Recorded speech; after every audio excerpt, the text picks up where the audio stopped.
Parents ask me, how did you introduce all these difficult topics to your daughter?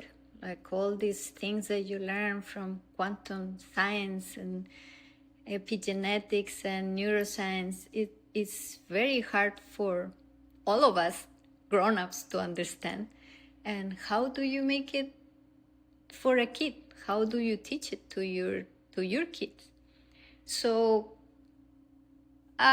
we are not experts. We were trying different ways, and I don't have any education about psychology or nothing like that. I was just curious and learning, and with my husband, we were trying to figure out ways to teach it to our kid.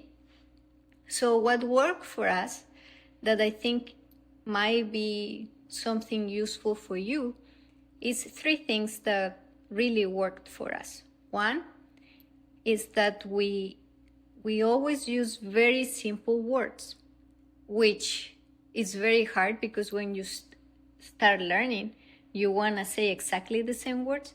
But we were trying to find examples or words that they were very simple. Instead of saying, oh, the cells, the atoms, we were saying the dots in your body. So we still use this kind of language, and we talk, oh, my dots are confused today. Maybe I should lay down. So that's a way to make it simple, to not get caught off in trying to use the right words. At this age, it's just you need to get the message out, not right.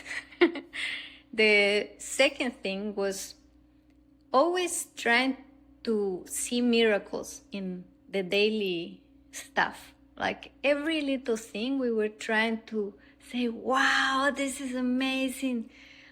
Maybe it can sound too exaggerated, but we were trying to make our day as a meditation. As we walk, we were trying to feel everything, the air, the trees, the birds, and it became like a routine. We go for a walk, and it's something that our daughter loves because it's her moment to experience miracles.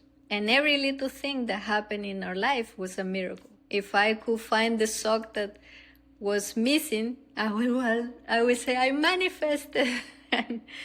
And we were just laughing about it.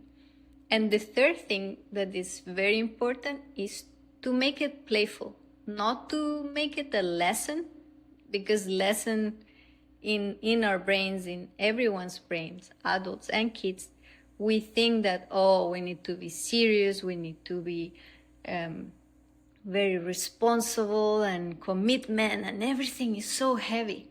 Well, we learned that we had to do it playful, and we need to just have fun and laugh and say things wrong and whatever, and make fun of each other, and just make silly examples that will stuck to your brain.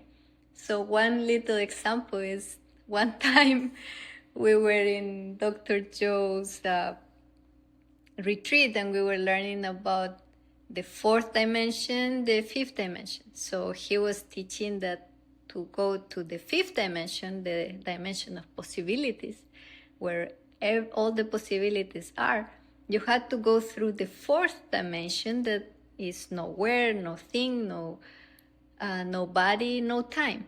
So we were learning there with our daughter, and we came out with this, oh, it's like when we go to the washroom here in the hotel. You had to go through this first door, you get to this empty room that is nothing there, and then you open the second door, and then you get to the toilet. So that we were laughing so much, and it got so stuck to us that now we understand so good what is the 4th dimension and the 5th dimension. So things like that, just make it playful. You don't need to be too scientist, too serious. This is a beautiful, beautiful learning, and for kids, take advantage of that. You are the parents, take advantage of being playful, of being kid-minded, like be like a kid, have fun. Yeah, that's our tip. I hope it helped. It's just from one month to another. Bye bye.